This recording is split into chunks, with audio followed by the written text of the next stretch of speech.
आज आपला जर्नलचा 5वा प्रॉब्लेम आपण या लेक्चर मध्ये सुरू करतोय.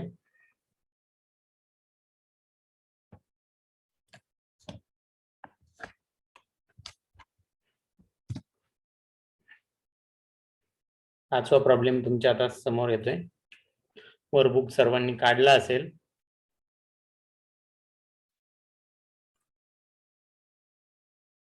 बघ, पाचवा प्रॉब्लेम आपला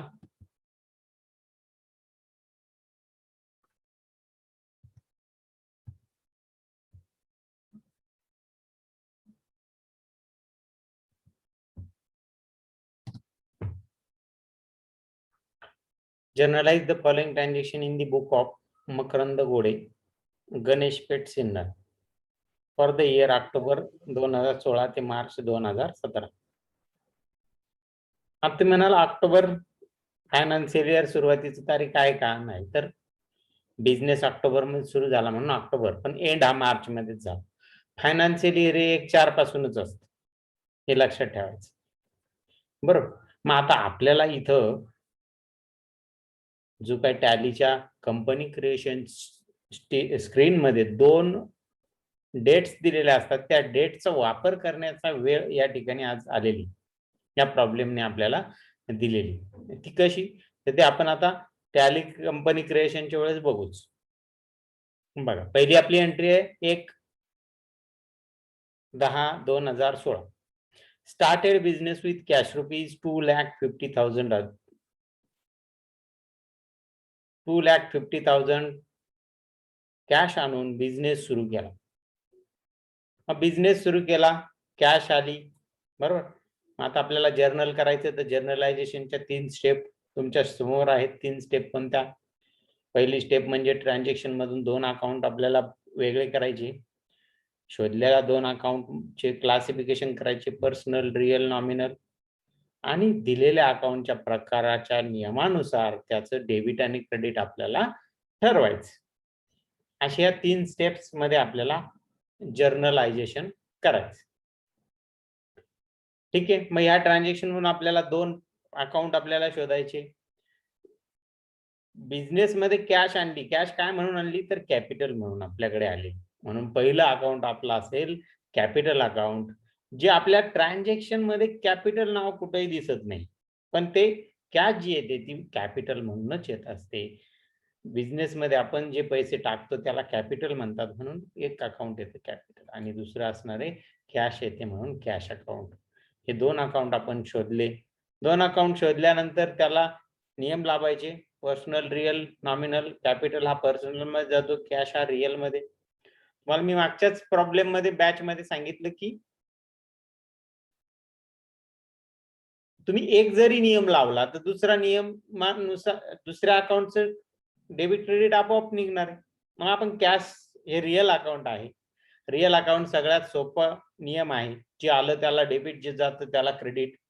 मग इथं बघू आपण, कॅश येते आपल्याकडे का जाते? कॅपिटल आलं, बिझनेस मध्ये आलं म्हटल्यावर कॅश आपल्याकडे येते. जे येतं त्याला डेबिट म्हणून कॅशला डेबिट इथे येणार आहे, आणि राहिलं कॅपिटल अकाउंट, ऑटोमॅटिकली कॅपिटलला काय येणार? Credit.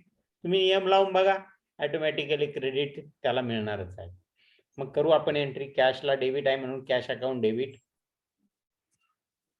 Cash account debit 2,50,000 to capital account. Credit कशाला? कॅपिटलला क्रेडिट 2,50,000. आणि कॅपिटल आपल्याकडे आले म्हणून आपण नरेशन लिहू, being capital received. Being capital received. Capital आपल्याकडे आलेलं आहे.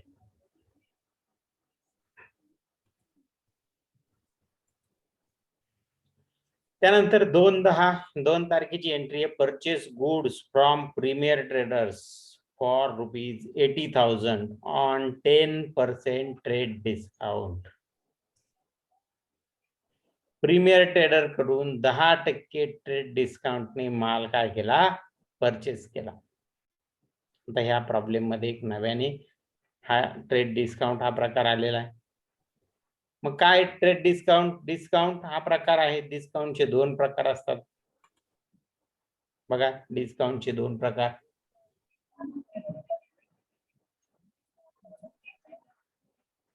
पहिला प्रकार आहे डिस्काउंटचा, तो म्हणजे कॅश डिस्काउंट, आणि दुसरा आहे ट्रेड डिस्काउंट. बरोबर, कॅश डिस्काउंट आणि ट्रेड डिस्काउंट. आणि आपल्याला आलाय ट्रेड डिस्काउंट, हा दुसरा प्रकार याच्यामध्ये जो दिलेला आहे तो आला. हा ट्रेड डिस्काउंट म्हणजे काय आणि कॅश डिस्काउंट म्हणजे काय हे पहिले आपल्याला समजून घेतलं पाहिजे. आणि कोणता डिस्काउंट आपण व्यवहारात नोंदवतो, कोणता नोंदवित नाही, यातला एक नोंदवतो आपण, एक नोंदवत नाही. हा कॅश डिस्काउंट आपण नोंदवतो. बरोबर. आता उदाहरण जर घ्यायचं झालं कॅश डिस्काउंटचं, तर तुम्ही समजा एखाद्या दुकानात गेलात, तुमची ओळख आहे तिथं, ओळख आहे, आणि ओळख असल्यामुळे तो दुकानदार काय करतो, तुम्हाला थोडासा डिस्काउंट मध्ये माल देतो, कमी किमतीत माल देतो. बरोबर. आणि तुम्हाला कमी किमतीत देतो म्हटल्यानंतर सर्वांना कमी किमतीत देणार आहे का तो? तर नाही देणार. म्हणजे तो डिस्काउंट फक्त तुमच्यासाठी आहे. ऍक्च्युअल वस्तूची किंमत जी आहे ती आहेच. आता उदाहरण घेतलं, समजा लक्सचा साबण 50 रुपयाला आहे आणि तुम्ही गेला त्या दुकानदाराला, जो 40 ला जर आलेला असेल तर विकत 50 ला असेल, तर जो त्याला तुम्हाला त्याने डिस्काउंट मध्ये 45 ला दिला, असं बघा. तुम्हाला 45 ला दिला. पण तो प्रत्येकाला 45 ला देणार आहे का? नाही. त्याच्यावर एमआरपी 50 आहे. तो त्या एमआरपी लाच विकणार. म्हणजे तो डिस्काउंट स्पेशल तुमच्यासाठी आहे. बरोबर. आणि मग असा तुमच्यासाठी असलेला डिस्काउंट तो व्यवहारामध्ये नोंदवायचा असतो. बरोबर. तो व्यवहारात नोंदवायचा असतो. त्यानंतर ट्रेड डिस्काउंट. ट्रेड डिस्काउंट कशाला म्हणतात, तर हा डिस्काउंट सगळ्यांसाठी असतो. उदाहरणार्थ एखादी ऑफर काढलेली असते. काय ऑफर असते? लक्स कंपनी समजा आपल्याकडे, त्या लक्स कंपनीने काय केलेलं असतं बघ. लक्स कंपनीने एक जाहिरात टीव्हीवर आपल्या फ्लॅश होते, फ्लॅट 67% ऑफ असं म्हटलंय. मग आता ह्या लक्सची किंमत 61 रुपीज आहे, तो आपल्याला 19 रुपयाला मिळतोय. किती रुपयाला मिळतोय? 19. मग तो फक्त आपल्यालाच मिळतोय की 19 रुपयाला? नाही, भारतात कुठेही गेलं तरी तो 19 रुपयालाच मिळणार. कुठेही जा, तर त्याची एमआरपी त्याच्यावर 61 रुपये छापलेली. आता तुम्ही टीव्हीवर जाहिरात बघताय आणि जाहिरात बघून तुम्ही गेलात आणि त्या दुकानदाराने जर तुमच्याकडे ह्या 3 साबणांचे 61 रुपये मागितले, तर त्याला तुम्ही म्हणाल आम्ही काय वेडे का, आम्ही जाहिरात बघत नाही का? बरोबर आहे का नाही? म्हणणार का नाही? आम्ही जाहिरात बघतोय, त्याच्यावर फक्त 19 रुपयाला 3 साबण दिलेले आहे आणि तुम्ही आम्हाला 61 रुपयाला देताय. म्हणजे त्या दुकानदाराला सुद्धा तसं करता येत नाही. ते कंपनीने काढलेली स्पेशल ऑफर असते. कंपनीची जाहिरात करण्यासाठी म्हणा किंवा कंपनीचा जास्तीचा सेल व्हावा, कंपनीचं मार्केटिंग व्हावं, या दृष्टीने काढलेली ऑफर असते आणि ती ऑफर सर्वांसाठीच असते. त्याच्यामुळे त्याला म्हणतात ट्रेड डिस्काउंट. ट्रेड डिस्काउंट म्हणजे सरळ सरळ कंपनीने त्या वस्तूची किंमत तेवढ्या अमाऊंटने कमी केलेली असते. बरोबर, कमी केलेली असते. प्राइस जरी एमआरपी छापलेली असते, पण मग तिला काट मारून अशी खुली मारून खाली नवीन प्राइस टाकलेली असते. ऍक्च्युअल प्राइस तिची 61 रुपये आहे आणि 19 रुपयाला हे 3 साबण विकले जात आहे. असे हे ट्रेड डिस्काउंट आणि कॅश डिस्काउंट मधला फरक. आणि हा ट्रेड डिस्काउंट सगळ्यांसाठी आहे. कंपनीनेच डायरेक्ट त्या वस्तूची किंमत कमी केलेली आहे, म्हणून तेवढ्या कालावधीपुरती, कायमस्वरूपी कमी नाही केलेली, एक विशिष्ट कालावधीसाठी कमी केलेली आहे. आणि त्या विशिष्ट कालावधीमध्ये तुम्ही पर्चेसिंग करताय म्हटल्यानंतर त्याचा फायदा तुम्हाला ग्राहकाला पण करून द्यावा लागतो. असं नाही की 61 रुपयाला एमआरपी आहे आणि तुम्हाला कंपनी समजा पूर्वी 50 ला माल देत होती, 50 रुपयाने 3 साबण देत होती, म्हणून आता 50 ने देणार आहे असं नाही. तुमचा लॉस नाही करणार आहे. कंपनी तुम्हाला 15 रुपयालाच देईल. का? तर तुम्हाला ग्राहकाला त्याचा फायदा करून द्यायचा, तुम्हाला 19 रुपयाला ग्राहकाला द्यायचं. आणि कंपनीने प्राइस रिड्यूस केली, तुम्ही नाही केलेली ती प्राइस रिड्यूस. तर असं याला ट्रेड डिस्काउंट म्हणतात आणि हा ट्रेड डिस्काउंट व्यवहारात नोंदवत नाही. डायरेक्ट वस्तूची किंमत कमी करायची आणि तेवढंच परचेस दाखवायचं. ठीक आहे. असे 2 प्रकार, कॅश डिस्काउंट आणि ट्रेड डिस्काउंट, कॅश डिस्काउंट आपला व्यवहारात नोंदवला जातो, ट्रेड डिस्काउंट व्यवहारात नोंदवला जात नाही. तो सर्वांसाठी ऑफर असते, सर्वांसाठी कंपनीने त्याची किंमत कमी केलेली असते आणि तोच डिस्काउंट आज आपल्याला ह्या उदाहरणामध्ये आलेला. Purchase goods from Premier Traders for ₹80,000. 80,000चा माल आहे, त्याची किंमत ऍक्च्युअल 80ची, पण विशिष्ट कालावधीसाठी ऑफर म्हणून 10% ट्रेड डिस्काउंट सर्वांनाच येतो. तुम्ही दुकानात बऱ्याच ठिकाणी जातात, मॉलमध्ये जातात, मॉलमध्ये म्हटलं असतं अप टू 50% ऑफ, मग काही ठिकाणी 15%, काही ठिकाणी 20%, काही ठिकाणी 30% असे ऑफ दिलेले असतात, जाहिरात असतात. मॉलमध्ये खूप मोठ्या प्रमाणात ऑफर चालू असतात. का चालू असतात? तर ग्राहकाला आकर्षित करणं हा त्याचा मागचा भाग असतो.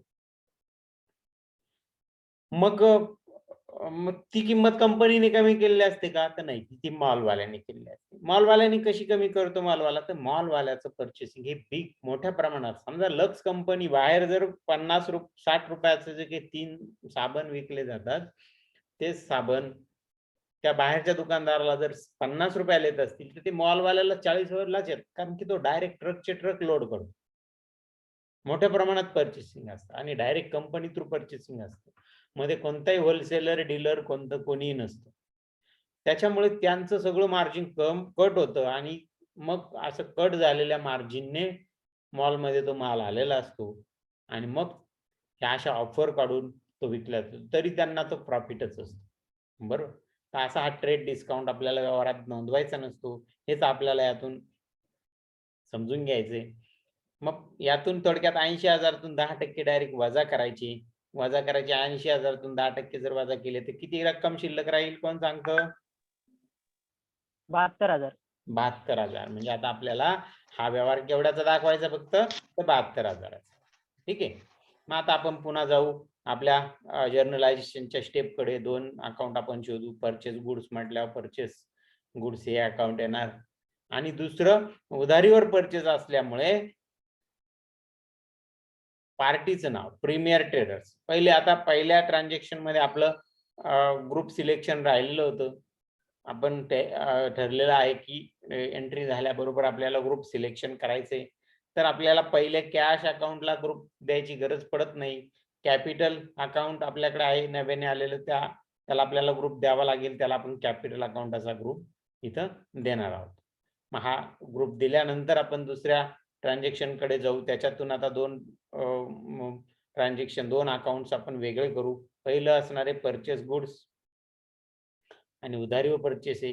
इथं कुठेही रोखीचं म्हटलेलं नाहीये आणि उधाऱ्या म्हटलं नाही, पण पार्टीचं नाव आलंय प्रीमियर ट्रेडर्स. मग ते दुसरा अकाउंट असणार आहे प्रीमियर ट्रेडर्स. बघा लक्षात घ्या, एक टेक्निक, जास्तीत जास्त एंट्री तुमच्या परचेस किंवा सेलच्या असतात जर्नलायझेशनला किंवा कुठेही गेले तुम्ही ट्रेडिंगच्या बिझनेसमध्ये, जास्तीत जास्त एंट्री ज्या परचेस सेलच्या असतात. आणि परचेस अँड सेलच्या एंट्रीमध्ये हे लक्षात ठेवायचं, कोणता रोखीत कोणता उधारीवर, तर ज्याच्यात पार्टीचं नाव आलंय, रोख किंवा उधार म्हटलेलं नाहीये असा उधारीवर असतो आणि ज्यात कॅश म्हटलंय तो कॅश मध्ये. मग त्यामध्ये 2 अकाउंट कसे काढायचे? तर परचेस असेल तर एक परचेस अकाउंट येणार आणि दुसरं अकाउंट जे असणार आहे, एक तर कॅश असेल किंवा पार्टी असेल, या दोन्ही पैकी एक असेल. हे टेक्निक आपण लक्षात ठेवायचं. सेल्स मध्ये तसंच, सेल्स हे अकाउंट असणार सेल्सच्या एंट्रीमध्ये, पण गुड्सच्या एंट्रीमध्ये. मशिनरी सेल केली किंवा मशिनरी परचेस केली आहे, स्टेशनरी परचेस केली, एखादा खर्च परचेस केलाय, तर त्याच्यामध्ये परचेस अकाउंट येणार नाही, हे पण लक्षात ठेवायचं. बरं, मग त्या सेलच्या एंट्रीमध्ये पहिलं सेल्स असणार आणि दुसरं अकाउंट एक तर पार्टी किंवा कॅश, हे ठरले. एवढंच हो. आणि खर्चाच्या एंट्रीमध्ये एक खर्चाचं आणि दुसरं कॅश किंवा बँकेचं, एवढंच. ठीक आहे, 2 अकाउंट आले. याच्यामध्ये परचेस अकाउंट रिअल आहे, माल परचेस मध्ये आपल्याकडे येतो म्हणून रिअल अकाउंट सांगतं, जे येतं त्याला डेबिट द्या म्हणून परचेस गुड्सला आपण डेबिट देणार. Purchase goods account debit 72,000. बघा 10% वजा करूनच आपण रक्कम लिहिली. आणि क्रेडिट कोणाला येणार? मग प्रीमियर ट्रेडर्सला. Premier trader to premier trader 72,000 झाली. ही आपली एंट्री पूर्ण झाली. नॅरेशन लिहा. Being credit purchases, being credit purchases. उधारीवर परचेस केले आपण, पैसे आपल्याला देणं आहे 72,000. ठीक आहे. आता आपल्याला ह्या एंट्रीला जर टॅलीमध्ये टाकायचं असेल तर हे दोन्ही अकाउंट तयार पाहिजेत, म्हणून याला आपल्याला पहिले ग्रुपिंग करावं लागेल. पहिले आपण परचेस गुड्सला आपल्याला ग्रुप करावं लागेल. परचेस गुड्सला काय ग्रुप येईल? Purchase account. परचेस गुड्स याच्यासाठी स्पेशल परचेस अकाउंट आहे. त्याच्यानंतर प्रीमियर ट्रेडर्स. बघा खाली तुम्हाला लाईन आलेली आहे, ज्याच्याकडून माल आपण विकत घेतो तो आपला क्रेडिटर असतो, त्याला आपल्याला भविष्यात पैसे देणं असतं. म्हणून प्रीमियर ट्रेडरला काय येईल? सन्ड्री क्रेडिटर हा ग्रुप आपल्याला द्यावा लागणार. सन्ड्री क्रेडिटर झालं. तर अशा पद्धतीने आपण ग्रुपिंग पण केलं, बरोबर. कॅश डिस्काउंट, ट्रेड डिस्काउंट आपण बघितलेलेच होते, ते आता आपण पुढे जातोय, स्किप करतोय पुढच्या एंट्रीकडे. त्यानंतर आहे 30/10/16. कॅश डिपॉझिटेड इनटू देना बँक रुपीज 1,70,000. 1,70,000 रुपयाची कॅश बँकेत डिपॉझिट केली. कॅश डिपॉझिट केली, कुठं केली? बँकेत केली. आणि म्हणून पहिलं अकाउंट असणार आहे कॅश आणि दुसरं कोणतं असणार आहे? देना बँक. दुसरं देना बँक, बरोबर. आणि मग आता कॅश आपल्याकडून जाते आणि कुठे जाते? देना बँकेत जाते, म्हणून देना बँकेत येते. कॅश देना बँकेत आली म्हणून देना बँकेला काय येणार? डेबिट येणार. देना बँक अकाउंट 1,70,000 आणि कॅश आपल्याकडून जाते म्हणून कॅशला credit to cash account 1,70,000 to cash account 1,70,000 being cash deposited into bank. आता या ट्रान्झॅक्शन मध्ये आपल्याकडे एक नवीन अकाउंट जे आहे ते म्हणजे देना बँक, ते आपल्याला ओपन करावं लागेल टॅलीसाठी आणि त्याला ग्रुप आपल्याला द्यावा लागेल. काय ग्रुप द्याल मग देना बँकेला? Bank account. Bank account. बघा बँक अकाउंट. आणि कॅश आपल्याला ऑलरेडी टॅली तयार करतं, आपल्याला तयार करायची गरज नाही. त्याला कॅश इन हँड ग्रुप हा असतोच, बरोबर. तो आपल्याला लक्षात ठेवणं गरजेचं आहे. कॅशला कॅश इन हँड ग्रुप आहे हे लक्षात ठेवा. जरी आपण त्याला ग्रुप देत नसलो तरी आपण तो लक्षात ठेवायचा. ठीक आहे. जाऊ पुढच्या एंट्रीकडे. 1/11ची एंट्री, 1 नोव्हेंबरची. Purchase building for office use rupees 85,000 and paid rupees 40,000 by cheque. बघ इथे काय झालंय? बिल्डिंग परचेस केली, मग एक अकाउंट आलं बिल्डिंग, साहजिक बिल्डिंग आली म्हणून बिल्डिंग, बरोबर. पहिला अकाउंट कोणतं आलं? बिल्डिंग. किती रुपयाची बिल्डिंग परचेस केली? 85,000ची. त्यापैकी 40,000 चेकने पेड केले, बाकीचे साहजिक राहिले ते कॅश पेड केली. कशाने पेड केलं? चेकने. म्हणून बँकेचं एक अकाउंट येणार बाय चेक म्हटल्यानंतर, देना बँक अकाउंट. आणि राहिलेले 45,000 कॅश मध्ये पेड केले म्हणून अजून एक अकाउंट येईल, कॅश अकाउंट. बघा आता 3 आपल्याकडे अकाउंट आले, बिल्डिंग, बँक आणि कॅश, असे 3 अकाउंट आले आणि तिन्ही रिअल आहे. एक लक्षात घ्या, तिन्ही रिअल आहे, तिन्ही आपल्या ऍसेट आहे, रिअल मध्ये येते. यामध्ये बिल्डिंग आपल्याकडे येते, बँकेतून 40,000 जातात आणि कॅश 40,000 45,000 जाते. म्हणजे 2 गोष्टी जातात, 2 ऍसेट आपल्याकडून जातात, तर एक ऍसेट आपल्याकडे येते. म्हणजे जे येतं त्याला डेबिट आणि जे जातं त्याला क्रेडिट. म्हणजे बिल्डिंगला डेबिट आणि या दोन्ही गोष्टींना काय असणार आहे? क्रेडिट. मग करा entry B. Building account debit 85,000. Total किती रुपयाची बिल्डिंग आहे? 85,000. आणि क्रेडिट कशाला? 2 गोष्टीला, बँकेतून पैसे गेले आणि कॅशने गेले. मग ह्या दोन्ही टू देना बँक अकाउंट 40,000 चेकने गेले म्हणून, आणि to cash account 45,000. To cash account 45,000. बघा झालं. या एंट्री मध्ये 2 क्रेडिट आपल्याला आलेले आहेत. Being building, purchase building and payment made by cash and cheque, दोन्ही मोडने पण पेड केले. अर्धे कॅश दिले, अर्धे बँके थ्रू दिले. ठीक आहे.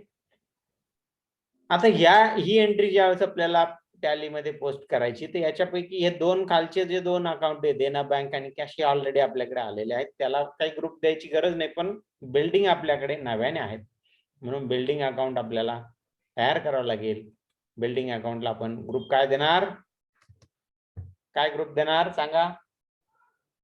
Fixed asset. Fixed asset. बिल्डिंगला कोणता ग्रुप येणार? Fixed asset. ठीक आहे.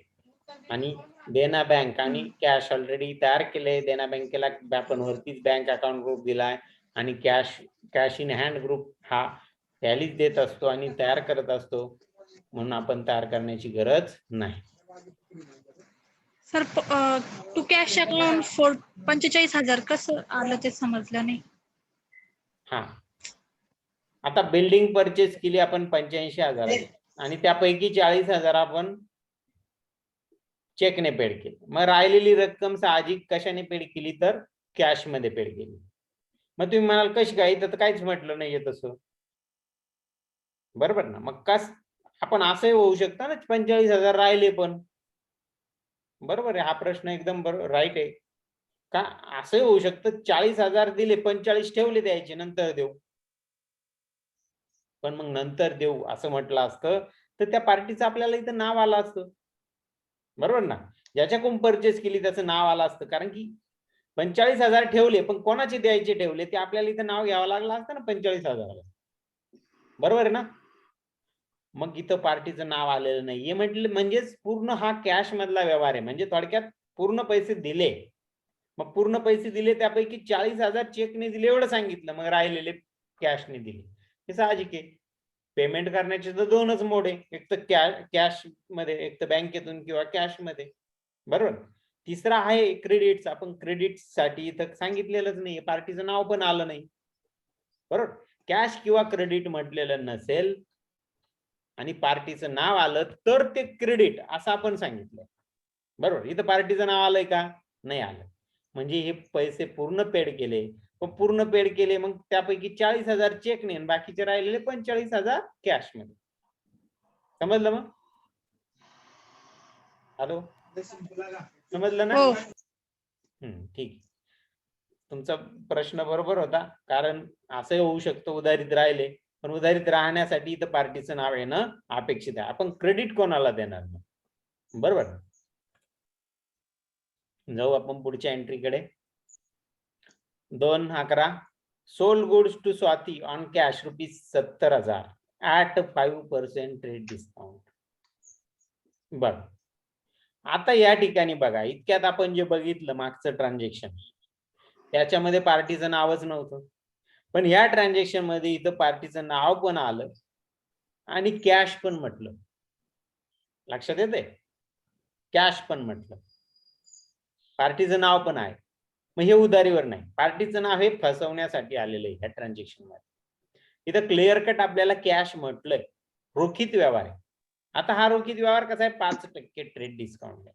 मी ट्रेड डिस्काउंट तुम्हाला मागच्याच ट्रान्झॅक्शनला समजून सांगितलं का ट्रेड डिस्काउंट म्हणजे काय, तर तो सर्वांसाठीची ऑफर आहे. साहजिक जेवढा ट्रेड डिस्काउंट आहे तेवढा डायरेक्ट अमाऊंट मधून वजा करून जी रक्कम राहील तेवढ्या रकमेचाच व्यवहार आपल्याला दाखवायचा पुस्तकामध्ये, बरं. आता पहिले आपण किती रकमेचा व्यवहार दाखवणार? 70,000तून 5% गेले, किती राहिले? 66,500. 66,500. म्हणजे आपल्याला आता हे ट्रान्झॅक्शन 66,500च आपल्याला दाखवायचं. ठीक आहे. आता पहिले आपण या ट्रान्झॅक्शन मधून दोन अकाउंट वेगळे करू. पहिले सेल्सचं ट्रान्झॅक्शन म्हटल्यावर सेल्स गुड्स, साहजिक मी तुम्हाला सांगितलं सेल्स मध्ये एक अकाउंट येणार सेल्स गुड्स आणि दुसरा अकाउंट एक तर पार्टी किंवा कॅश. आता इथं दोन्ही दिसते आपल्याला, पार्टी दिसते आणि कॅश हे दिसते. हे कन्फ्युज करण्यासाठी आणले, पण कॅश मध्ये असल्यावर उधारीवर नाही. इथं क्लिअर कट कॅश म्हटलंय, म्हटल्यावर दुसरं अकाउंट असणार आहे कॅश. बघा, स्वाती ऑन कॅश, बरोबर. कॅश मध्ये आपण हा व्यवहार आहे. आता या सेलच्या ट्रान्झॅक्शन दोन्ही रिअल असल्यामुळे कॅश आणि सेल्स दोन्ही रिअल आहे. एक येणार आहे ते एक जाणार आहे. कॅश आपल्याकडे येते आणि गुड्स आपल्याकडून जातोय. कॅश येते म्हणून कॅशला debit, cash account debit, cash account debit 66,500 to sold goods account sold goods account 66,500 बघ being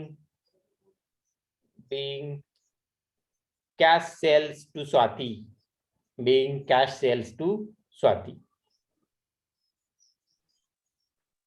ठीक आहे.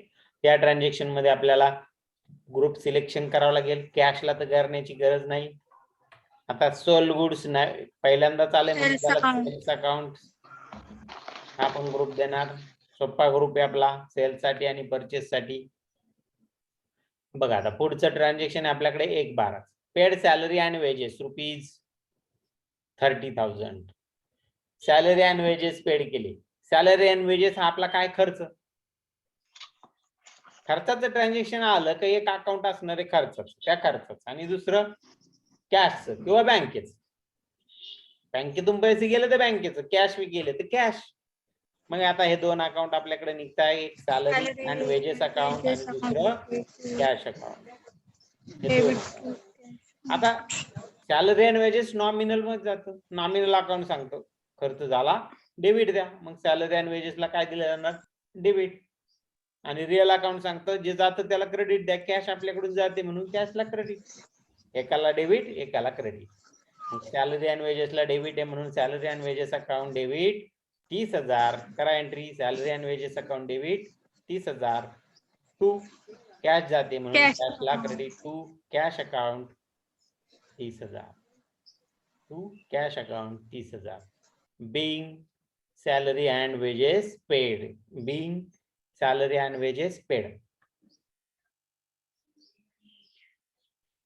पुन्हा आता ग्रुपिंग करावी लागेल आपल्याला या ट्रान्झॅक्शन मध्ये. सॅलरी अँड वेजेसला ग्रुप द्यावा लागेल. काय ग्रुप द्याल सॅलरी अँड वेजेसला? Indirect expenses. हा आपला खर्च आहे. खर्चासाठी दोनच आपले ग्रुप आहे ते म्हणजे डायरेक्ट आणि इनडायरेक्ट. बरोबर, डायरेक्ट आणि इनडायरेक्ट. त्यापैकी हा इनडायरेक्ट आहे. आता याच्यामध्ये तुम्ही म्हणाल एक तर इनडायरेक्ट याच्यात बघा सॅलरी इनडायरेक्ट आहे आणि वेजेस डायरेक्ट आहे का नाही? वेजेस म्हणजे मजुरी, सॅलरी म्हणजे पगार. मजुरी कोणाला देते? उत्पादन जो करतो त्याला मजुरी दिली जाते म्हणजे वेजेस डायरेक्ट मध्ये येतो.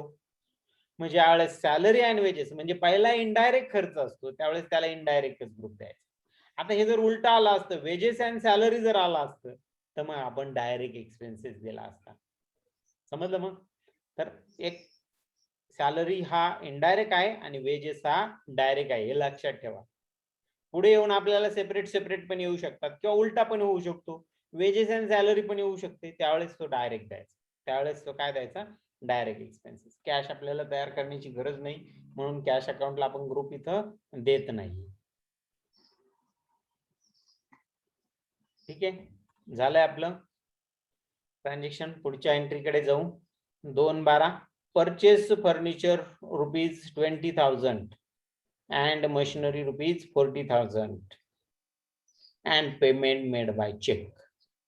बघा दोन गोष्टी परचेस झाल्या पण हा गुड्स नाहीये म्हणून परचेस अकाउंट येणार नाही. सगळ्यात महत्वाची गोष्ट परचेस अकाउंट येणार नाही. फर्निचर एक अकाउंट येणार काय? फर्निचर परचेस झालं.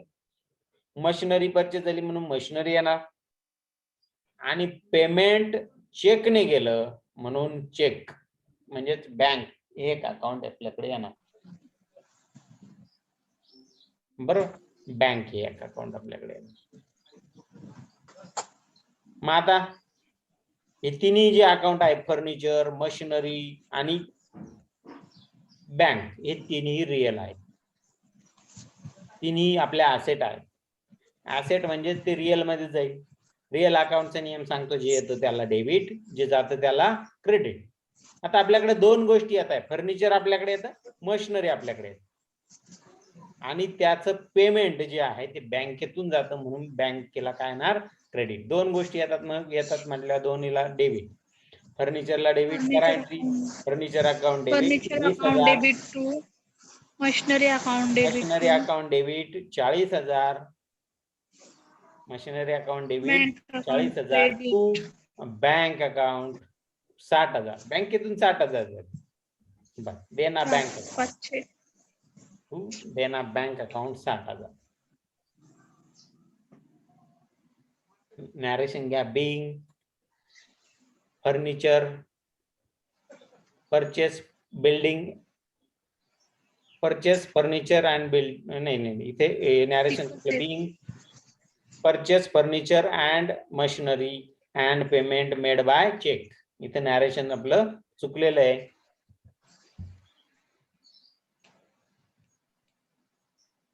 विसरून घ्या purchase furniture and machinery and payment made by cheque असं नॅरेशन तुम्ही करा आता या ठिकाणी हे जे दोन अकाउंट आलेले फर्निचर आणि मशिनरी यांना आपल्याला ग्रुप देणं गरजेचं आहे काय देणार मग फर्निचरला काय ग्रुप येईल फिक्स ती आपली ऍसेट आहे म्हणून त्याला फिक्स ऍसेट हा ग्रुप दिला जातोय आणि मशिनरी पण काय आपली फिक्स ऍसेट त्याला पण आपण फिक्स ऍसेट असा ग्रुप देणार देना बँकेचा अकाउंट आपल्याला ऑलरेडी देना बँकेला आपण ग्रुप दिलेला आहे वरती बँक अकाउंट असा आपण ग्रुप दिलेला त्याला आपल्याला डबल ग्रुपिंग करण्याची गरज नाही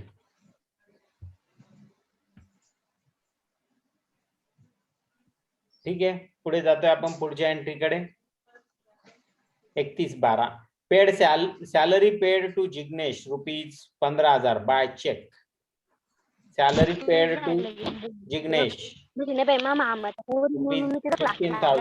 बाय चेक आता सांगा मला या ठिकाणी तुम्ही दोन अकाउंट सांगायचे कोण सांगतं दोन अकाउंट एंट्री मधले दोन अकाउंट मला शोधायचे बँक अकाउंट चेकने पैसे जातात म्हणून एक बँक अकाउंट आलं दुसरं बँक अकाउंट सॅलरी अकाउंट अजून काय अकाउंट निघते का तिथं म्हटले पेड टू जिग्नेश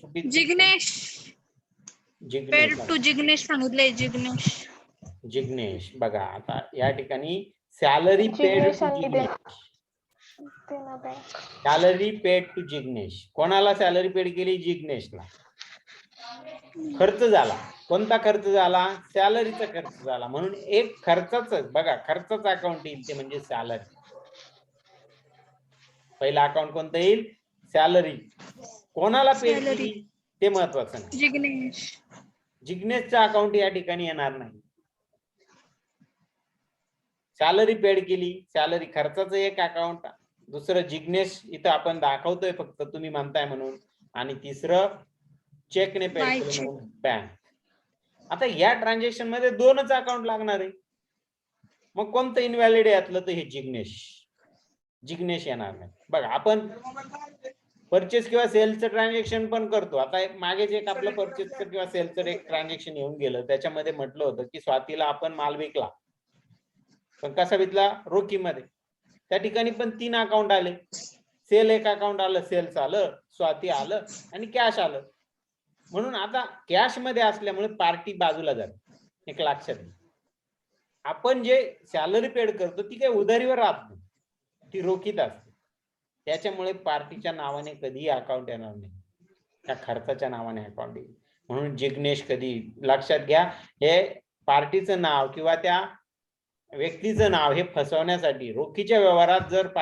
एखाद्या पार्टीचं किंवा व्यक्तीचं नाव आलं तर ते तुम्हाला फसवण्यासाठी आलेलं आहे हे लक्षात ठेवायचं बरोबर त्याची गरज नाहीये तुम्ही डायरेक्ट असं आलं असतं salary paid rupees 15,000 by cheque असं म्हटलं असतं तरी तुम्हाला ती एंट्री करता आली असती जिग्नेशला पेड केली हे सांगायची गरज नाही बरोबर नाही तर 2 अकाउंट आले खर्च झाला म्हणून खर्चाला काय दिला जाणार डेबिट दिला जाणार नॉमिनल अकाउंटच्या नियमानुसार आणि बँकेतून पैसे गेले जे जातं त्याला क्रेडिट रिअल अकाउंटच्या नियमानुसार बरोबर डेबिट कोणाला सॅलरीला म्हणून सॅलरी अकाउंट डेबिट करा entry salary account debit 15,000 to Dena bank account 15,000 to Dena bank account 15,000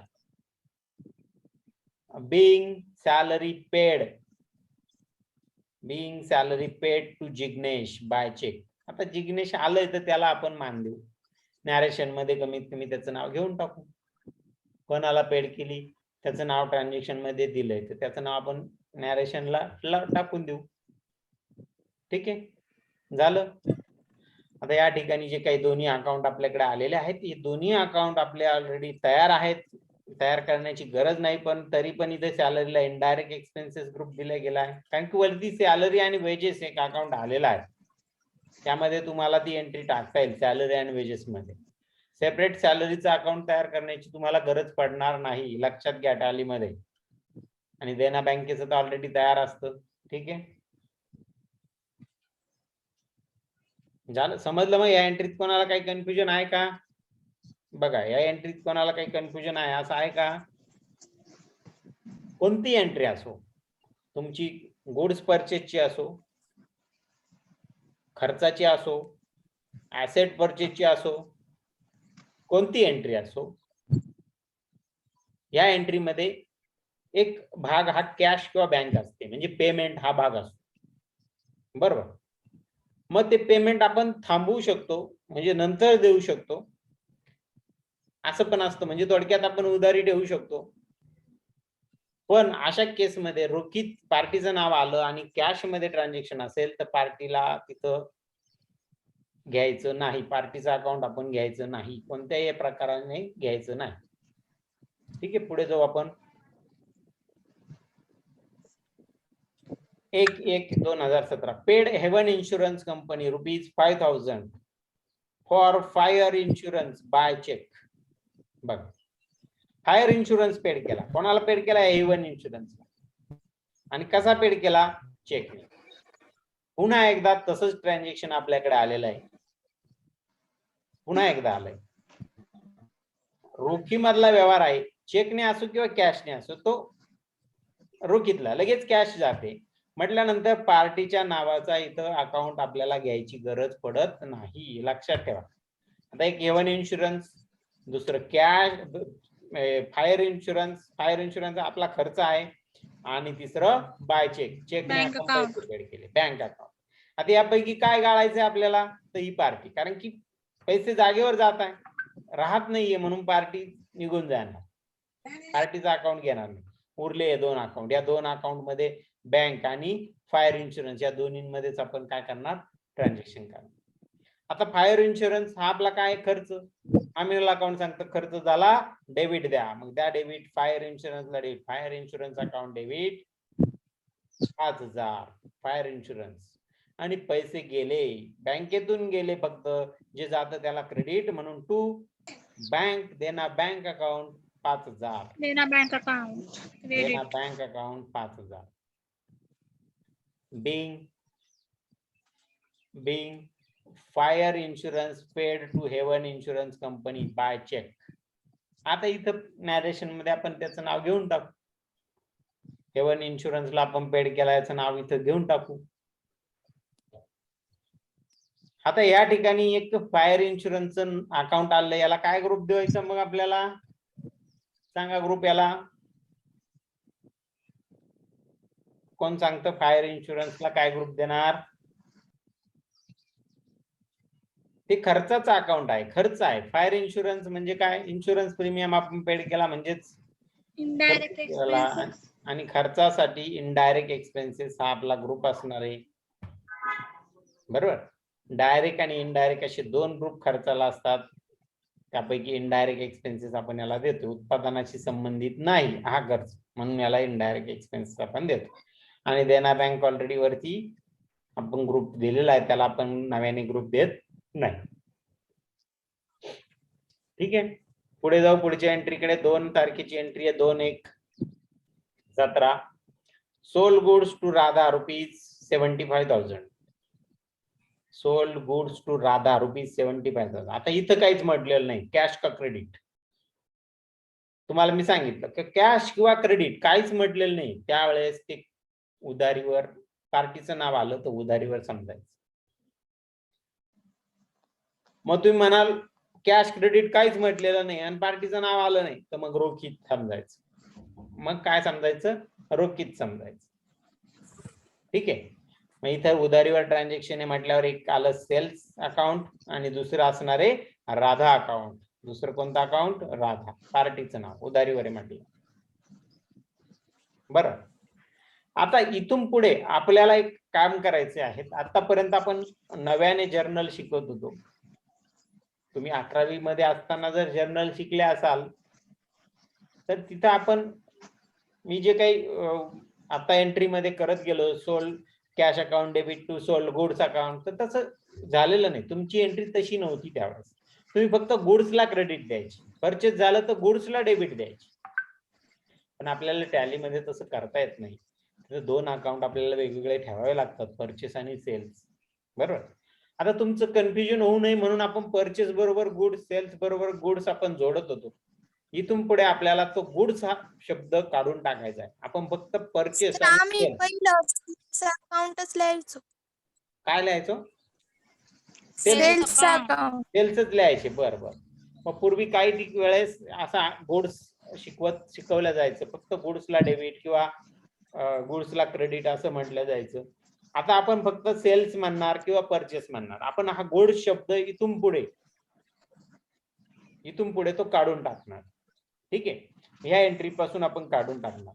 आता ह्या एंट्री मध्ये माल गेला, मालाला क्रेडिट, आणि राधाला गेला म्हणून राधाला डेबिट, म्हणून Radha account debit to sales account अशी आपण एंट्री करणार. आता गुड्स हा शब्द काढून टाकणार. Radha account debit 75,000 to sales account 75,000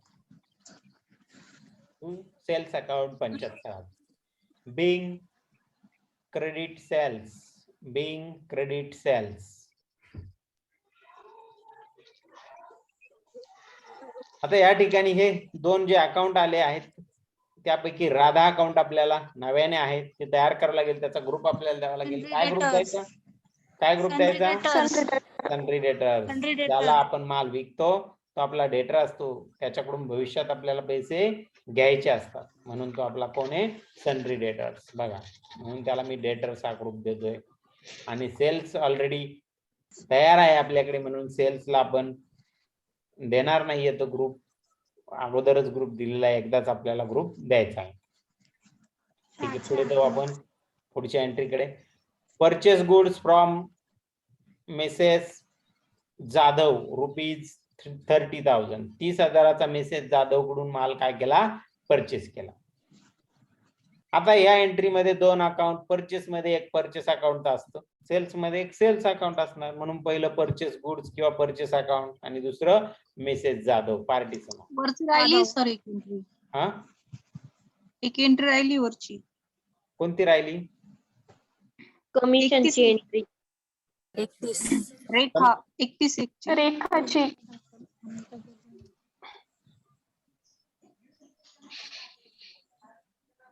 एकतीस एकची एंट्री राहिली सर.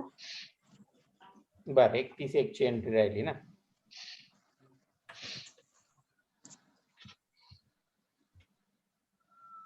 बघा 31 एक. आता ती मी मॅन्युअली करतो, माझ्या प्रेझेंटेशन मध्ये नाहीये ती. बरोबर. ही बघा, ही एंट्री दिसते तुमच्या स्क्रीनवर. वर्कबुक तुमच्या समोर आहे. 31 एक.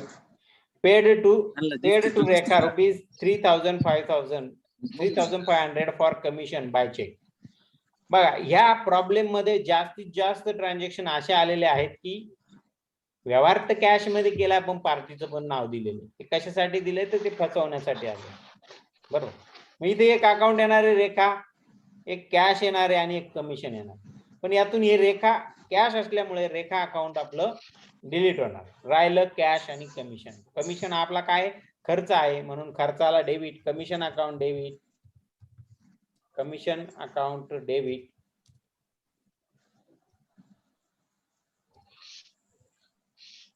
किती? 3,500. 3,500 टू काय गेलं? कॅश गेली आपल्याकडून. बरोबर ना? नाही, चेकने पैसे गेले, म्हणून बँकेतून गेले. Dena bank account. चेक ते बँक अकाउंट येईल sir. To Dena bank account 3,500. being commission paid to Rekha. Being commission paid to Rekha.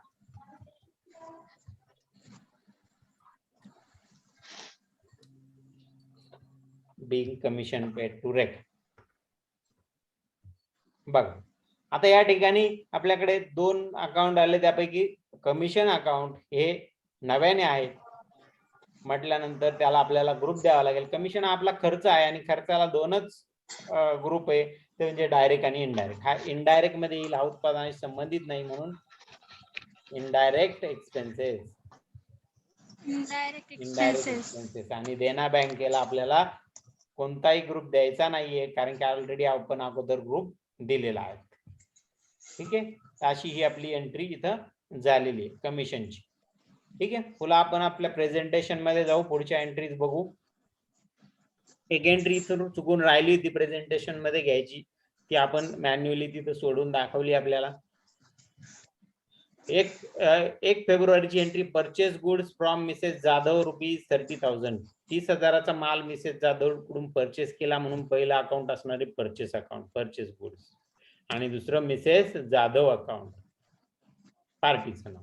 कारण की हा उधारीवर व्यवहार आहे. उधारीवर कसा आहे, पार्टीचं नाव आलंय, कॅश किंवा क्रेडिट काही म्हटलेलं नाही.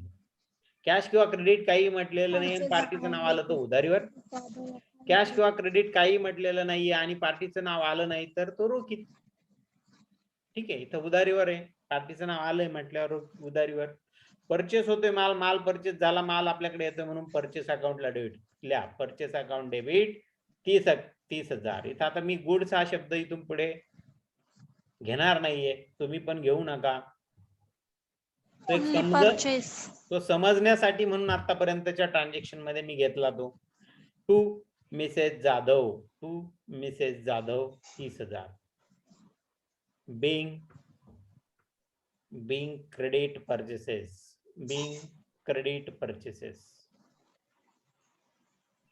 आता या ट्रान्झॅक्शन मध्ये मिसेस जाधव हे नव्याने अकाउंट आलंय, त्याला आपल्याला ग्रुप द्यावा लागेल. काय ग्रुप द्यायचा? Sundry creditor. क्रेडिटर. परचेसला आपण परचेस ऑलरेडी आपल्याकडे आलेला आहे, परचेसला ग्रुप देण्याची गरज नाही, त्याला डॅश देतोय. आणि मिसेस जाधवला सन्ड्री क्रेडिटर आपल्याला द्यायचा. का द्यायचा? तर ज्याच्याकडून माल विकत घेतो तो आपला क्रेडिटर असतो, त्याला आपल्याला भविष्यात पैसे देणे असतात, बरोबर. म्हणून त्याला आपण काय ग्रुप देणार? Sundry creditors. ठीक आहे, झालं. त्याच्यानंतर पुढची एंट्री आपल्याकडे 2 ची एंट्री आहे, तर 2-1 झालंय पण 2-2 आहे. Sold goods to Karishma ₹40,000. करिश्माला 40,000चा माल विकला. पुन्हा या ट्रान्झॅक्शन मध्ये कॅश का क्रेडिट असा उल्लेख नाही, पण पार्टीचं नाव आलंय.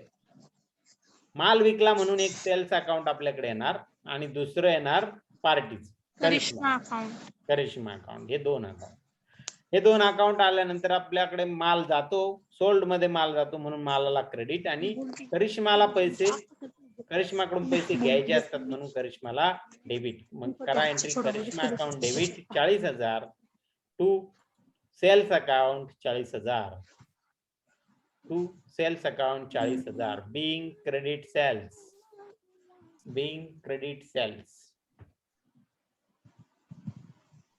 आता या ठिकाणी पुन्हा करिश्मा हे नव्याने अकाउंट आलंय म्हणून त्याला आपल्याला ग्रुप द्यावा लागेल. त्याला डेटर्स असा ग्रुप द्यायचा आहे. ज्याला माल विकतो तो आपला डेटर्स असतो, त्याच्याकडून आपल्याला भविष्यात पैसे घ्यायचे असतात म्हणून त्याला आपण डेटर्स, सन्ड्री डेटर्स असा ग्रुप देणार. सेल्स अकाउंट अगोदर चाललंय, त्याला ग्रुप देण्याची आपल्याला गरज नाहीये. ठीक, पुढच्या एंट्रीकडे जातोय आपण. 1 मार्चची एंट्री आहे. Received from Radha ₹20,000. 20,000 रुपयाचा माल रिसिव्ड झाले, कॅश रिसिव्ड झाली. राधाकडून पैसे मिळाले, 20,000 रुपये आपल्याला मिळाले राधा. मग राधाकडून कसे मिळाले? तर 2 जानेवारीला राधाला माल विकला होता 75,000चा. बघा वरती एंट्री आली, तुमच्या वर्कबुक मध्ये आहे, तुम्ही चेक करू शकता. 2 जानेवारीला आपण राधाला 75,000चा विकला होता, त्यापैकी 20,000 आपल्याला राधाने दिले. मग इथं 2 अकाउंट वेगळे करायचे झाले तर एक राधाचा अकाउंट येणार आहे सरळ आणि दुसरं ती कॅश आपल्याला देते म्हणून कॅशचं एक अकाउंट. 2 अकाउंट. कॅश आपल्याकडे येते, रिसिव्ड होते म्हणून कॅशला debit, cash account debit 20,000. Cash account debit 20,000 to कोणाकडून येते? राधाकडून, म्हणून राधा अकाउंट 20,000. राधा अकाउंट 20,000. बघा राधाकडून पैसे आले 75 पैकी 20 आले म्हणून त्याला ऑन अकाउंट असं म्हटलं जातं. Being cash received from Radha on account. On account म्हणजे खात्यावर नाही, बँक खात्यात नाही, हे लक्षात ठेवायचं. बरेच जण इथं कन्फ्युज होतात. ऑन अकाउंट म्हणजे त्यांच्याकडून जेवढे पैसे येणं होतं त्यापैकी आपल्याला 20,000 रुपये आले, हे लक्षात ठेवा. अकाउंटिंगच्या भाषेत हा शब्द आहे ऑन अकाउंट. आता या ठिकाणी हे दोन्ही जे अकाउंट आलेले आहेत या दोन्ही अकाउंटला आपल्याला ग्रुपिंग करण्याची गरज नाही. ऑलरेडी हे एकदा येऊन गेलेले वरती म्हणून त्यांना आपण ग्रुप देत नाहीये. पुढे जाऊ आता आपण पुढच्या एंट्रीकडे. 2 तारखेची entry 2 March. Paid to premier traders ₹20,000 on account. बघा मग प्रीमियर ट्रेडरला कशाचे पैसे दिले तर लगेच आपल्याला एंट्री समोर आली. त्याचं ट्रान्झॅक्शन 2/10 ला आपण प्रीमियर ट्रेडर कडून 80,000चा माल परचेस केला. 80 म्हणजे 72, 10% ट्रेड डिस्काउंट नाही म्हणजे 72,000. त्यापैकी 20,000 आपण दिले, बाकीचे राहतील आता देऊ नंतर. बरोबर. मग आता आपल्याला 2 अकाउंट वेगळे करायचे झाले तर एक प्रीमियर ट्रेडरचं येईल त्या पार्टीचा आणि एक कॅश देतोय आपण त्याला म्हणून कॅशचं येईल. बरोबर. कॅश आपल्याकडून जाते म्हणून कॅशला काय येणार? क्रेडिट येणार आणि डेबिट कोणाला येणार? मग premier trader. Premier trader account debit 20,000. Premier trader account debit 20,000 to cash जाते म्हणून cash account to cash account 20,000 to cash account 20,000. Being cash paid cash to premier trader on account. Being paid cash to premier trader on account.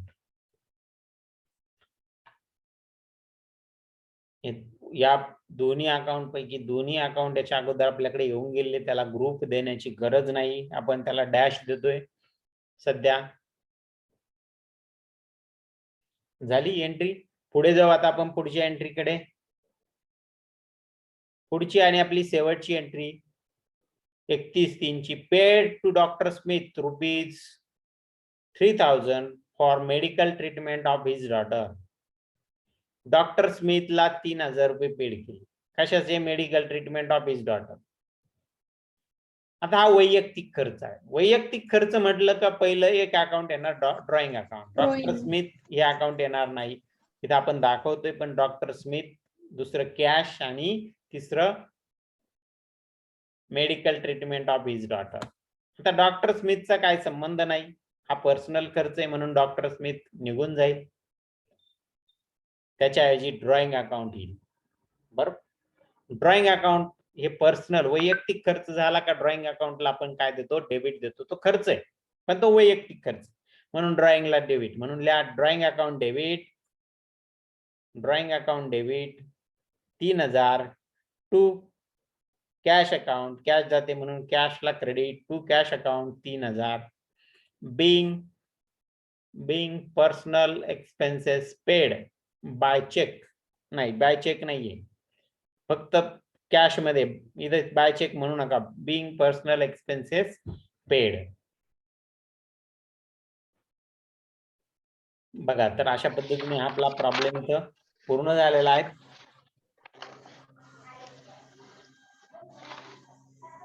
त्याच्यामध्ये drawing अकाउंटला आपल्याला group द्यावा लागेल. तो capital account असा group आपल्याला द्यावा लागेल आणि कॅशला ग्रुप देण्याची गरज नाहीये. कॅशला आपण ग्रुप इथं देत नाही. ठीक आहे. धन्यवाद. आता उद्याच्या बॅच मध्ये आपण पुढचं बघू. इथे आपण आज थांबतोय. हो सर. हा बोला, कोणाला काय प्रॉब्लेम आहे का?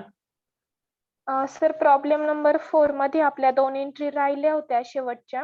हा, त्यातली 2 नोव्हेंबरची एंट्री सांगता का? प्रॉब्लेम नंबर 4 मध्ये. हो. हा 2 मिनिटं.